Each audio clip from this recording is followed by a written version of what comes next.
우리가 읽은 말씀은 빌레몬서입니다. 자, 빌레몬서, 이거는 바울이 빌레몬에게 보낸 편지입니다.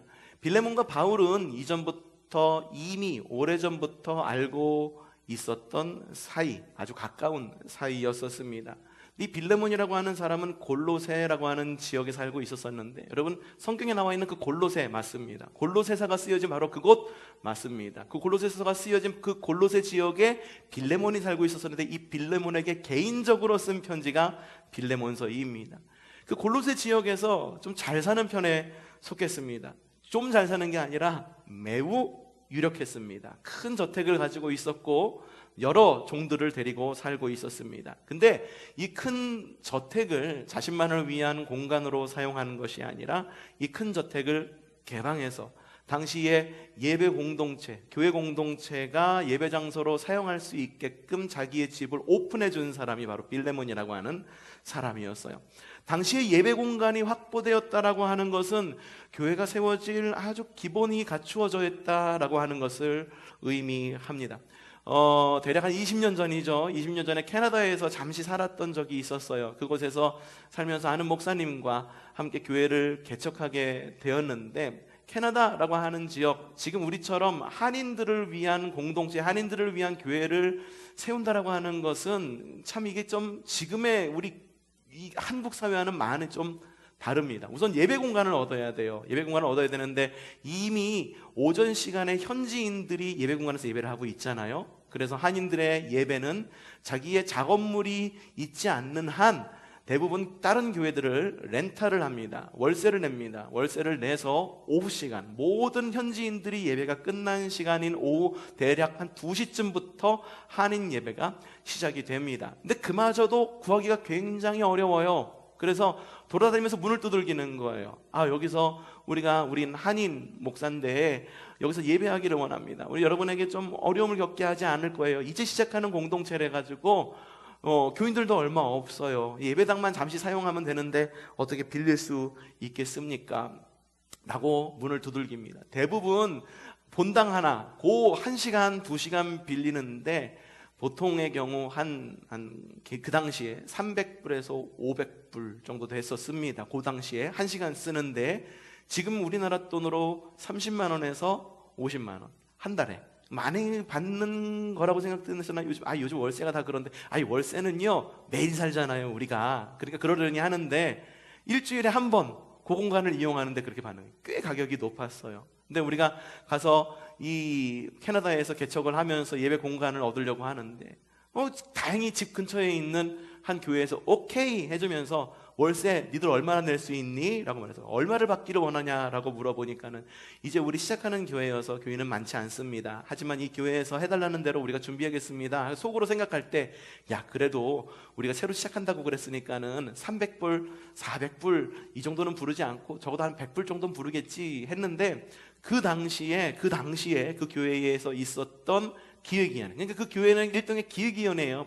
프리스비테리언 처치였었는데 현지인 장로교회였었는데 그 교회에 있어서 기획위원회를 열어가지고서 만장일치로 그럼 너희 한 달에 $50만 내, 5만 원만 내 라고 해가지고 한 공간을 빌려서 은혜롭게 예배했던 그런 기억이 있습니다. 그러니까 예배 공간을 차지한다고 하는 것, 예배 공간을 마련한다고 하는 것은 그만큼 굉장히 중요한 일이에요. 이 위치에서 예배하는구나, 여기서 그리스도인의 공동체가 있구나 라는 것을 말하죠. 빌레몬이 바로 그 역할을 했다라고 하는 거예요. 자기의 집을 개방하고 그곳에서 초대교회 공동체가 예배할 수 있게끔 자기의 가장 중요한 공간을 내어주었다라고 하는 거죠. 빌레몬은요 그만큼 재정적 여유도 있었습니다. 재정적 여유도 있었을 뿐만 아니라 영적인 경건의 능력도 굉장했던 사람입니다. 그래서 바울이 이전부터 빌레몬에게 들었던, 빌레몬으로부터 사람들로부터 들은 빌레몬에 대한 소식은 이 사람 마음이 넓어, 사람들에게 자신의 집도 내어주고, 그리고 이 사람을 만나면은 마음에 평화와 기쁨이 있어, 그리고 이 사람을 만나면은 마음에 막 생기가 도는 것 같아. 그런 사람이 바로 빌레몬이었습니다. 여러분 우리 교회에도요 이런 재정과 경건과 영적 능력의 성도가 넘쳐나기를 바랍니다. 재정이 넘쳐나십시오. 영적 능력이 넘쳐나십시오. 누가 보더라도 야, 그 사람을 만나면은 생기가 넘쳐. 아유, 그 사람을 만나면은 인상을 늘 쓰고 있는 사람이 아니라 늘 빵긋빵긋 웃어갖고 보면은 위로가 되는 그런 성도들이 많아지는 그런 우리 교회가 되기를 바랍니다. 그런데 이 빌레몬과 바울 사이에 겹치는 인물이 하나가 있었는데 바로 오네시모라고 하는 인물입니다. 이 오네시모는 원래는 빌레몬의 종이었었어요. 근데 빌레몬의 종이었는데 무슨 일이 있었는지는 몰라도 빌레몬으로부터 도망을 가서 지금은 바울과 함께 있어요. 근데 바울과 함께 있으면서 도망쳤던 기억, 그리고 노예로 살았던 기억, 종으로 살았던 기억들을 갖다가 다 치유받고 정리가 돼서 이제는 바울의 귀한 동역자가 되어서 이 사람이, 이 오네시모가 내가 이런 기쁨을 얻었으니 다시 이 주인이었던 빌레몬에게 다시 돌아가서 내가 미안하다는 말을, 몰래 도망친 것에 대해서 미안하다는 말도 전해주고 싶고, 그리고 다시 한번 좀 하나님의 나라를 위해서 일하고 싶어라는 마음을 들었던 것 같아요. 그래서 바울이 빌레몬에게 편지를 쓴 것, 그것이 바로 빌레몬서입니다. 그래서 이렇게 이야기합니다. 빌레몬서 1장 10절에 바울이 빌레몬에게 뭐라고 부탁하느냐? 시작. 내가 갇혀 있는 동안에 얻은 아들 오네시모를 두고 그대에게 간청합니다. 뭐라고 간청했느냐? 1장 16절 전반절 시작. 이제부터는 그는 종으로서가 아니라 종 이상의 내 사랑받는 형제로 그대 곁에 있기를 원합니다. 있을 것입니다. 그래서 어떻게 하기를 원하느냐? 1장 17절. 그러므로 그대가 나를 동지라고 생각하면 나를 맞아주듯이 그를 맞아주십시오 라고 이야기를 하는 것, 이것이 빌레몬서의 전반적인 아주 기본적인 내용입니다. 여러분, 이곳에 모인 성도도 그리스도 안에서 한 가족입니다. 빌레몬이라고 하는 이 부유한 이 사람에게, 골로새 교회를 세워간 이 사람에게 오네시모를 보내면서 이 사람도 우리에게 한 가족입니다 라는 거 말하면서 바울이 빌레몬에게 오네시모를 보냈듯이 이곳에 모인 성도도 이 사람이 바로 우리의 한 가족이고 우리의 동역자입니다 라고 주님께서 우리에게 보내주신 한 가족입니다. 여러분, 그 한 가족이 여러분의 옆에 있습니다. 한번 보세요. 그 가족의 얼굴이 어떻게 생겼나 한번 보세요. 보기 싫어? 가족끼리 왜 그래? 막 이런 거예요? 한번 보세요. 예, 맞습니다. 그분이 바로 우리의 가족이십니다. 이렇게 아름다운 초성 가족 공동체를 이뤄가기를 바랍니다. 그 가족을 정말 가족처럼 여기는 여러분들 되시기를 바랍니다.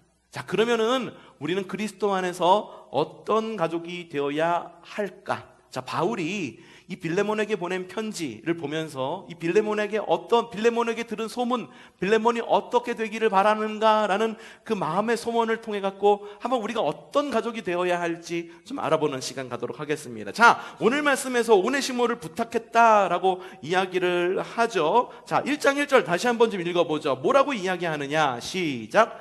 그리스도 예수 때문에 감옥에 갇힌 나 바울과 형제 디모데가 우리의 사랑하는 동역자 빌레몬과, 자, 바울이 감옥에 갇힌 자신과 형제 디모데가 이 빌레몬을 향해서 무엇이라고 정의 내리고 있나요?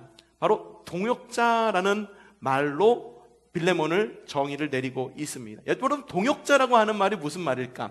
같을 동자를 쓰죠. 역자, 무슨 사역할 때 그런 역자를 씁니다. 자, 놈자자를 씁니다. 그래서 같은 일을 도모하는 사람이 동역자라는 의미를 갖고 있어요. 근데 같은 일만 도모한다라고 해서 동역자만을 의미하지 않습니다. 회사 나간다라고 말해갖고 그 사람을 나의 동역자라고 말하지 않아요. 그냥 회사의 크루, 회사에서 있는 같은 동료 정도로만 이야기하지 동역자라고 이야기를 하지 않는다라고 하는 거예요. 동역자라고 하는 것은 우선 한 마음을 가지고 있는 사람입니다.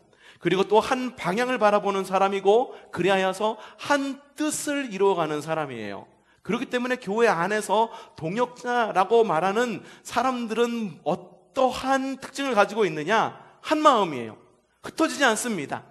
그리고 한 방향을 바라봅니다. 다른 방향을 바라보지 않습니다.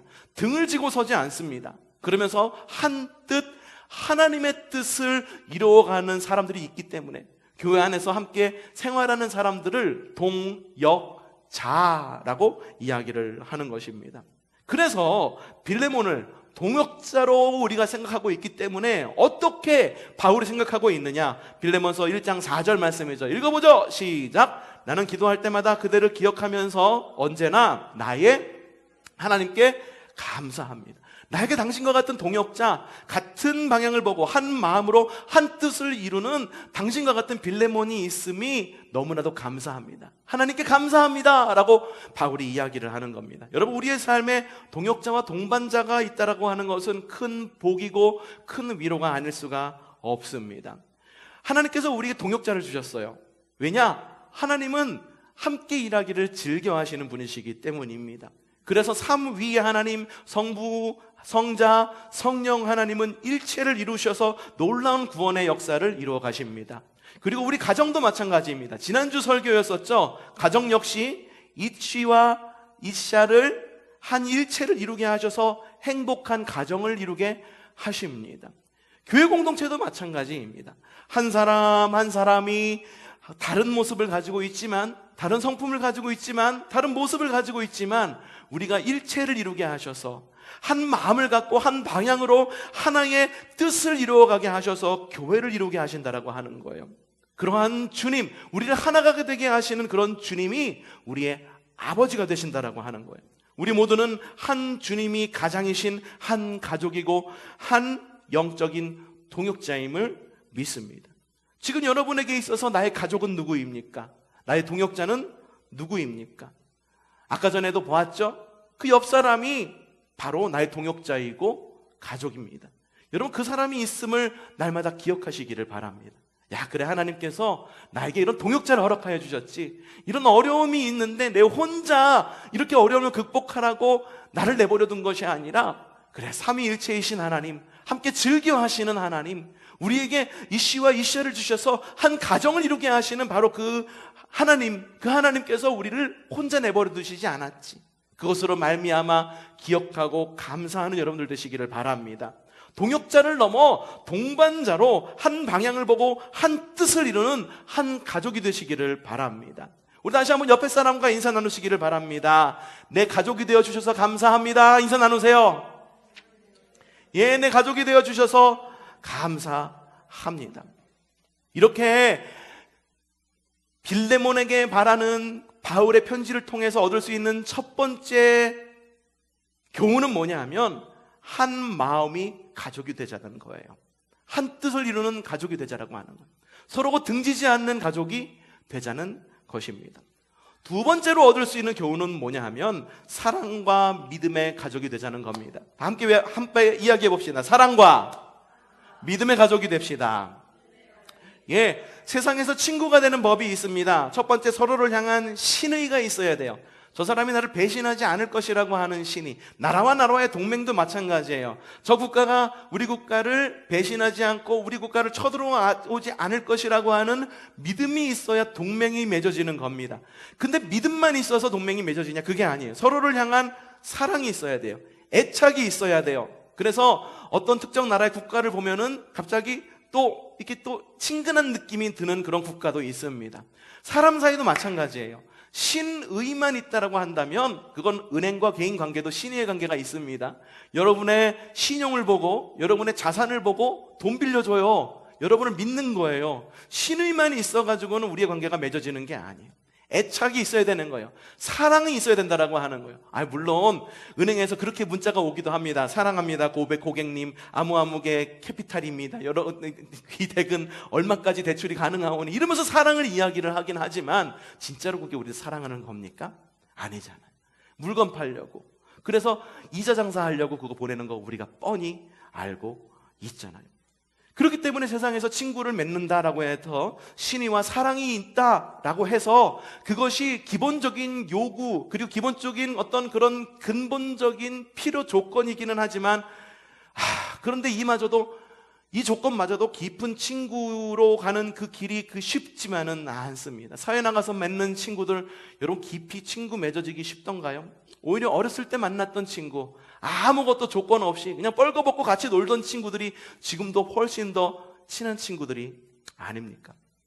아까도 이야기 드렸듯이 지금 한 드라마 이야기를 하려고 그럽니다. 여기 제가 요즘에 아주 즐겁게 보고 아주 재밌게 보는 드라마가 있는데 바로 나의 해방 일지라고 하는 이런 드라마예요. 포스터는 이렇게 생겼어요. 포스터는 이렇게 생겼습니다. 아이고, 뒤에 내 모습이 나온다. 자, 나의 해방 일지 이렇게 나왔어요. 이 포스터만 봐서는 여러분 어떤 내용인지는 잘 모르겠죠. 이 내용이 뭐냐면 산포라고 하는 가상의 지역이 있어요. 이 가상의 지역은 경기도의 제일 끝자락에 있는 지역이에요. 지금 우리 연천은 경기도의 제일 북쪽으로 끝자락에 있죠. 드라마에 나오는 이 산포라고 하는 지역은 경기도의 제일 아랫지역, 남쪽으로 아랫지역이에요. 그래서 아무개님 어디에 살아요? 아, 어디에 살아요? 산포에 살아요 라고 말하면 어디요? 산포요. 어디라고요? 말하면은 지하철 타고 수원보다 조금 더 내려가야 돼요 하면 그때서야 아, 그렇군요, 산포가 거기 있군요 라고 이야기를 합니다. 마치 우리 지역 비슷한 것 같아요. 연천도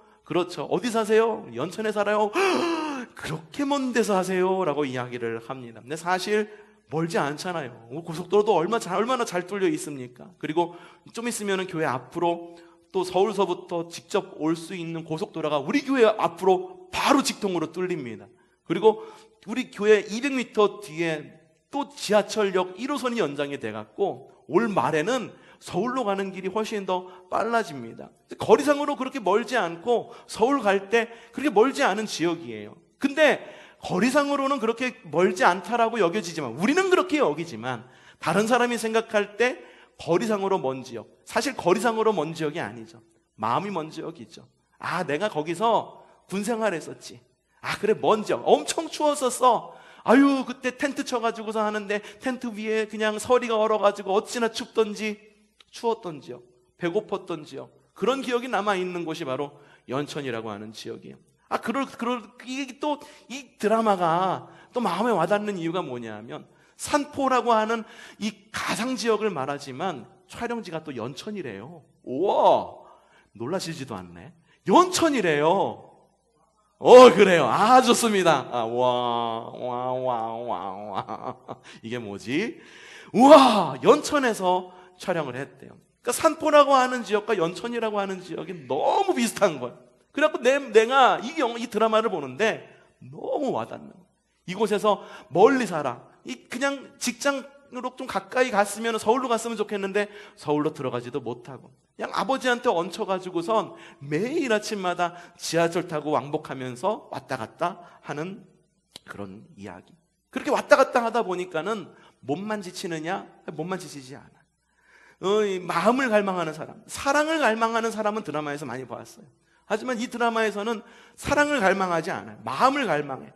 회사에서도 좀 가까워지기를 원해. 드라마 안에서 가까워지기를 원해. 그래가지고 회사에서 복지가 너무 잘 돼 있어. 그래서 동아리를 만들려고 하는 거예요. 볼링 동아리, 뭐 독서 동아리, 무슨 동아리를 막 만들어. 그래서 사람들마다 어디 동아리 들어라, 서로 친해져라 라고 말하면서 동아리도 만들어지고 재정도 막 그 동아리마다 지원해주고 그러는데, 사람들이 동아리에서는 만나지만 직접 그것이 사랑으로 이어지고 그것이 서로 친해지는 어떤 그런 동아리로 이어지는 게 아니라, 특별히 이 주인공이 아주 극단적인 MBTI I형이야. 내향적이야. 그러다 보니까는 친해지지 못하고, 마음 가운데에는 사람들과 친해지지 못하는 부담감, 그리고 이 멀리서 왔다 갔다 해야 되는데 몸은 피곤하지, 사람들하고 가까워지진 않지, 누군가가 나의 갈망을 채워줬으면 좋겠지. 주인공이 연미정이라고 하는 사람입니다. 사랑받을 자신은 없어. 하지만 미움받을 자신은 있는다라고 자신 있게 말하는 여주인공. 그러다 보니까는 이 여주인공의 독백이 아주 귀에 와닿습니다. 뭐라고 이 여성 주인공이 지하철을 타고 가면서 혼자 속으로 생각하는 거예요. 겉으로 말도 잘 안 해. 속으로 생각해. 생각이 너무 많아. 속으로 뭐라고 이야기하냐면 이렇게 생각합니다. 지쳤어요. 어디서부터 어떻게 잘못된 건지 모르겠는데 그냥 지쳤어요. 모든 관계가 노동이에요. 눈 뜨고 있는 모든 시간이 노동이에요. 이런 마음을 가지고 있었던 거예요. 그런데 거기에 등장하는 또 다른 등장인물인 남성 주인공이 있습니다. 구씨라고 하는 남성 주인공. 이름이 밝혀졌어요? 이름이 아직도 안 밝혀졌대. 그냥 구씨. 밝혀졌어요? 밝혀졌대. 10화 넘어갔죠. 16화까지죠. 10화가 넘어갔대. 지금 얘기 가져 나온 거는 2화 이야기인데 아직 좀 뒤에 있으니까 보고 싶은 사람들은 보시면 됩니다. 구씨라고 하는 인물이 등장을 하는데, 이 구씨는요, 어쩌다 보니까 산포로 흘러들어온 미지의 인물이에요. 과거에 뭐였을 거다라고 추정을 합니다. 그리고 지금은 어느 정도 밝혀졌는데 2화, 내가 오늘 가져온 이 동영상의 내용에서는 밝혀지지 않은데 미지의 인물이에요. 그도 갈망을 가지고 있어. 그래갖고 그냥 산포라고 하는 지역, 연천이라고 하는 지역에 흘러 들어와가지고선 매일 그냥 맡겨진 일을 하는 거예요. 맡겨진 일. 이게 뭐야? 싱크대를 만드는, 과구를 짜는 일, 주인공 아버지가 하는 그 직장에서 일을 하고 있는 이 일꾼으로 들어와서 일을 하는데 저녁만 되면은 자기의 삶에 대해서 고뇌하면서 무엇을 하느냐 하면은 소주 4병을 마시는 거예요. 매일 저녁. 그것도 소주 4병을 마시는데 2병을 먼저 마시고 모자르니까 늘 그 먼 당미역까지 걸어가가지고선 소주 2병을 더 사와갖고선 소주를 마시는 거예요. 여주인공이 그 구씨를 보니까는 자신이 가지고 있었던 그 갈망을 구씨가 똑같이 가지고 있네. 야, 그러니까는 이 구씨 안에서 발견을 하고 자기가 동질감을 느끼는 거예요. 그래서 이 구씨와 어떻게 자기가 이러한 삶에서 구원을 받을 수 있을까? 사랑으로 구원받을 수 있을까? 우린 보통 그렇게 생각하잖아요. 그러면 드라마에서 뻔한 전개가 그러잖아요. 남자 주인공, 여자 주인공 있으면 뭐해? 연애해. 그래서 이게서 뭐 이게 파국이다. 삼각관계, 사각관계, 오각관계. 알고 보니 누구의 자녀였다. 자식이었다. 뭐 이런 얘기. 그런 얘기가 안 나와. 아주 그냥 힐링이 돼. 그러면서 여자 주인공이었던 연미정이 이 구씨를 보는데, 어느 날 연미정이 퇴근을 하면서 이 또 술을 마시고 있는, 인생의 어떤 그 갈급함을 채우지 못해가지고 또 술을 마시고 있는, 소주 4병을 또 자신의 잔을 갖다가 혼자 마시면 심심하니까는 잔을 여러 개 두고선 돌아가면서 한 잔이 아니라 돌아가면서 그 술을 마시면서 있는 이 구씨를 발견해. 그러면서 이 연미정이 동지를 느끼면서, 자신과 같은 동지를 느끼면서 어떤 이야기가 진행이 되는데,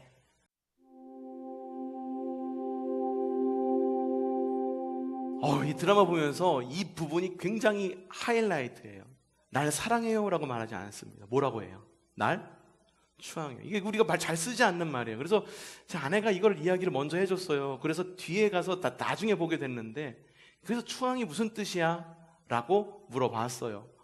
근데 이 추앙이라고 하는 질문, 이 단어에 대한 이런 호기심 그리고 궁금증이 이 남자 주인공도 너무 궁금했던 거예요. 그래서 추앙이라고 하는 단어를 사전에서 찾아봅니다. 이 추앙이라고 하는 단어는 무슨 뜻을 가지고 있느냐? 높이 받들어 우러러 봄이라고 하는 뜻을 가지고 있습니다. 자, 드라마 얘기는 여기까지 잠시 멈춰두고요. 이 바울에게 들려온 빌레몬에 대한 소문은 어떤 소문이었는가? 빌레몬서 1장 5절 한번 읽어보죠. 시작. 나는 주 예수에 대한 그대의 믿음과 모든 성도에 대한 그대의 사랑에 관하여 듣고 있습니다. 빌레몬에 대한 얘기 띄워주세요. 빌레몬에 대한 소문은 뭐냐 하면 주 예수에 대한 무엇? 그대의 믿음과 모든 성도에 대한 그대의 무엇? 사랑에 대해서 듣고 있다라고 하는 거예요. 주님에 대한 믿음과 이웃에 대한 사랑, 그리고 성도들에 대한, 다른 사람에 대한 사랑에 대한 소문을 듣고 있다라고 하는 거예요. 여러분, 우리가 그리스도인이 누군가와 동역자와 가족이 된다라고 하는 것은요, 우리 주님을 향한 믿음 안에서 사람을 향한 사랑이 있어야 그곳 가운데에서 동역자와 가족이 된다라는 의미를 갖고 있어요. 십자가를 보세요. 여러분, 십자가가 어떻게 생겼습니까? 가로축과 세로축이 이어져 있어요. 세로축은 바로 하나님과 우리와의 관계를 의미합니다. 그리고 가로축은 사람과 사람 사이의 관계를 의미합니다.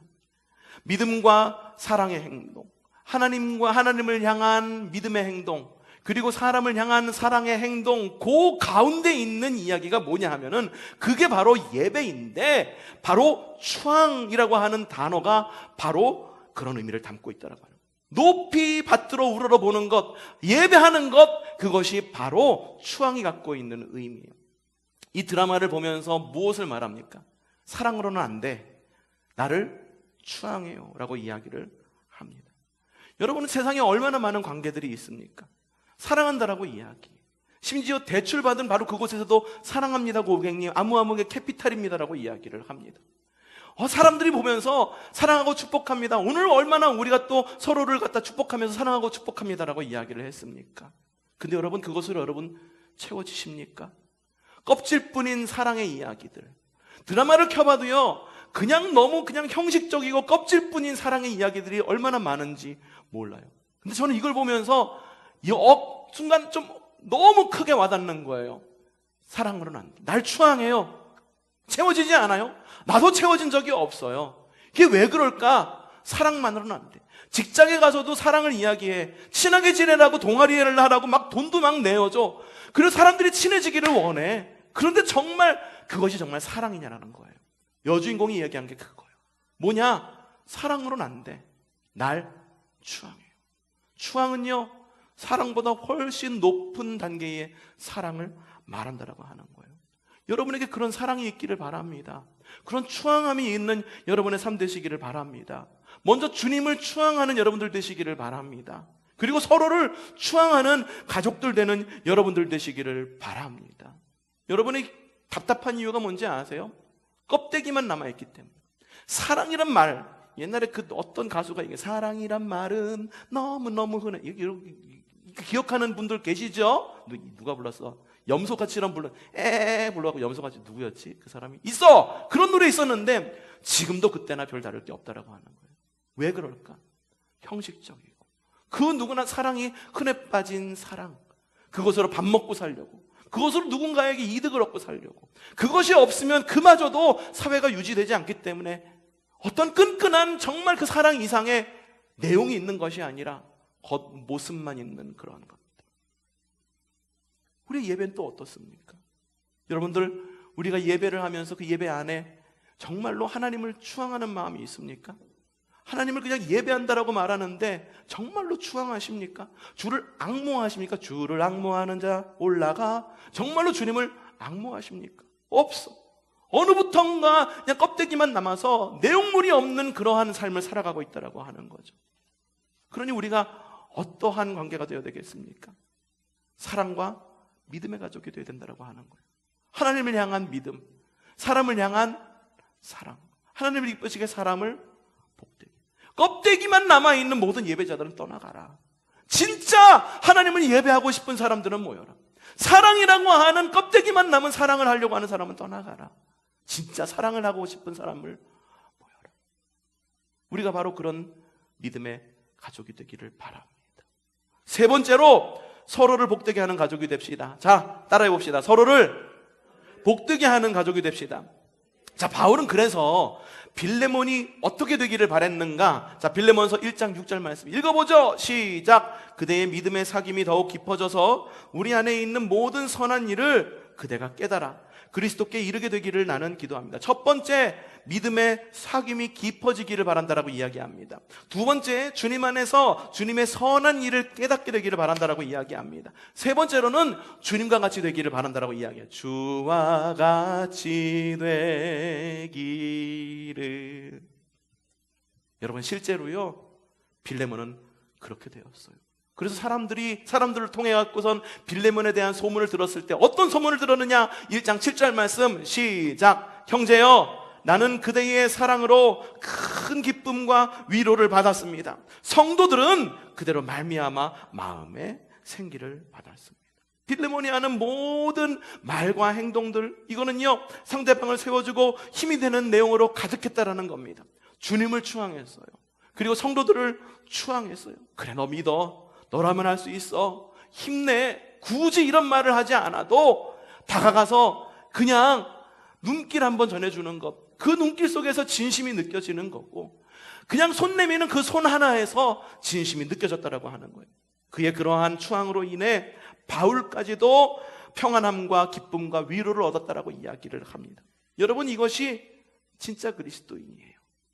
멀리 있어서 어떠한 성도의 이야기만 듣는다 하더라도 평안함이 느껴지고 기쁨과 위로가 느껴지는 그러한 성도. 여러분, 세상에는요, 명목상의 그리스도인들이 너무너무 많습니다. 열매 맺음, 아이고, 영향력, 아이고, 그냥 나 하나 신앙 지키기를 바쁜 그런 그리스도인이 얼마나 많은지 모릅니다. 형식적인 사랑만 남은 그리스도인이 얼마나 많은지 몰라요. 형식적인 예배만 남은 그리스도인이 얼마나 많은지 모릅니다. 사랑의 모양만 남아있는, 사랑의 형식만 남아있는 그리스도인들. 여러분, 진짜 그리스도인이란 형식적인 사랑이 아닌 내용 가득한 사랑의 사람입니다. 추앙의 사람입니다. 사람을 복되게 하는 그리스도인입니다. 하나님을 기쁘시게 하는 그리스도인입니다. 빌레몬이 바로 진짜 그런 그리스도인이었다라고 하는 거예요. 오늘 말씀에서 바울은 그런 빌레몬에게 또 다른 열매를 함께 맺어봅시다라고 이야기하는데 뭐라고 권유하느냐? 이렇게 권유합니다. 빌레몬서 1장 17절 말씀입니다. 여러분, 지금 한번 제가 읽어드릴게요. 그러므로 그대가 나를 동지로 생각하면 나를 맞아주시고 나를 맞이해 주듯이 그를 맞이해 주십시오. 내 안에 있는 그대를 주의 통해서 듣는 그대의 마음, 행동, 그것에 내가 기쁨이 있습니다. 사람들에게 생기를 준다면서요. 인상을 싱크리게 하는 것이 아니라 생기를 준다면서요. 그러면 또 다른 열매를 나와 함께 맺지 않겠습니까? 지금 오네시모가 나에게 있습니다. 그가 전에는 당신 빌레몬의 종이었지만 지금은 그리스도 안에서 한 가족이 되었어요. 그러니 그를 종으로 맞이해 주지 않고 나 바울을 맞이해 주듯이 오네시모도 대해 주십시오. 마치 주님의 음성을 듣는 것 같아요. 사랑하는 아무아무개야, 네가 나를 주님으로 생각한다면 나를 맞이해 주듯이 아무아무개를 맞이해 주렴. 우리도 기쁨과 위로를 주는 가족이 되기를 바랍니다. 서로에게 마음에 생기를 주는 가족이 되기를 바랍니다. 누구를 만나? 그러면은 생기가 넘쳐, 기분이 좋아져. 그런 성도들이 넘쳐나는 믿음의 교회가 되기를 바랍니다. 자, 제가 지금까지 결론입니다. 제가 지금까지 설교를 하면서 계속해서 가족이라는 단어를 사용했습니다. 그런데 여러분, 이 가족이라는 단어는요, 사실 모든 사람이 다 쓰는, 세상 모든 사람이 쓰는 의미의 그런 단어이기도 합니다. 또 하나의 가족, 이래가지고 삼성전자, 이래가지고선 전자회사에서 쓰는 단어이기도 하죠. 근데 저는 여러분에게 부탁드리고 싶은 것은 뭐냐 하면 가족을 넘어 가정으로 성숙하시기를 바랍니다. 가정, 여러분 혈연관계에 있는 그 가정뿐만 아니라 우리 이 교회도 역시 그리스도 안에서의 혈연관계 안에서의 가정으로 이루어가기를 바랍니다. 왜 그러냐면 이 가족이라고 하는 단어가 이 집 가짜에다가 결의족자를 써요. 결의라고 하는 것이 이게 피공동체거든요. 똑같은 우리는 백의 민족 그러면서 뒤에 뭐 단군의 자, 여러분 이 노래 아세요? 청년들 안 배웠을 것 같아. 우리 세대에는 배웠는데 이런 노래가 있었어. 그래서 한 결의라고 하는 게 이게 뭐냐면은 혈연관계야. 우리는 한 민족이야. 이걸 가지고 있는데 제가 여러분에게 바라는 것, 우리 교회가 되었으면 바라는 것, 그리고 우리의 모든 공동체가 되기를 바라는 것, 그게 뭐냐면 가족, 결의족자가 아니라 가정, 여긴 뜰정자를 씁니다. 가정이 되자라고 하는 거예요. 혈연과 이해관계를 넘어서 교회의 뜰, 그리고 마음의 뜰에 있는 모든 사람을 품을 수 있는 바로 그러한 가정이 되자라고 하는 거예요. 여러분, 껍질뿐인 사랑으로는요, 우리가 가정이 되는 것은 불가능합니다. 주님을 추앙할 때 우리는 가정이 됩니다. 사람을 추앙할 때 우리는 가정이 됩니다. 더 높은 가치의 사랑을 갈망할 때 우리는 가족을 넘어 가정이 될 수가 있습니다. 우리 초성교회가 그런 사랑과 믿음의 공동체가 되기를 바랍니다.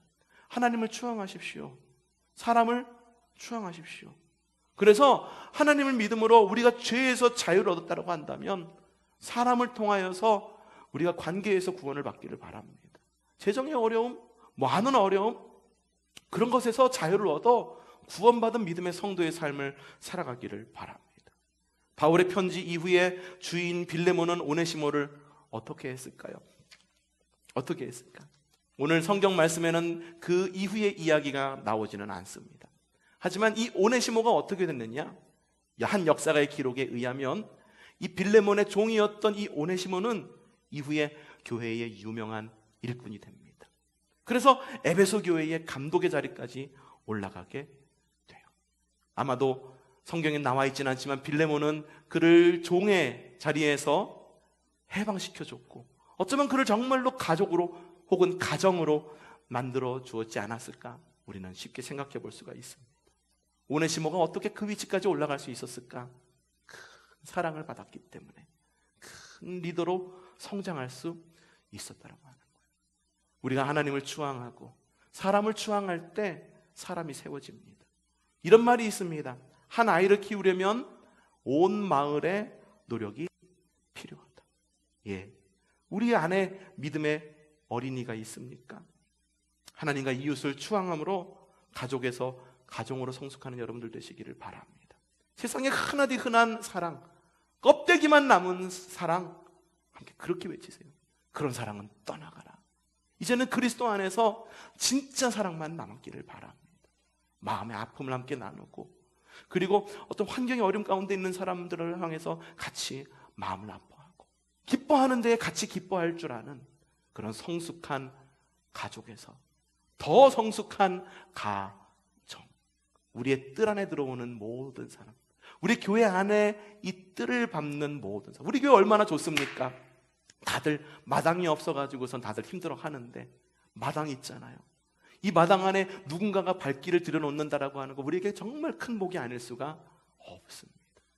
발길을 들여놓는 사람, 우리의 뜰정, 가정, 집 가짜의 가족이 아니라, 이 집 가짜의 이 결의족자가 아니라 집 가짜의 뜰 정자를 써서 우리의 마당을 밟는 모든 사람을 추앙하는, 그래서 하나님을 추앙할 줄 아는, 그리고 우리의 마음의 뜰을 밟는 그 모든 사람을 추앙하면서 가족에서 가정으로 한 단계 업그레이드 되어서 하나님의 나라를 성숙하게 이어갈 줄 아는 저와 여러분이 되기를 주님의 이름으로 축복합니다.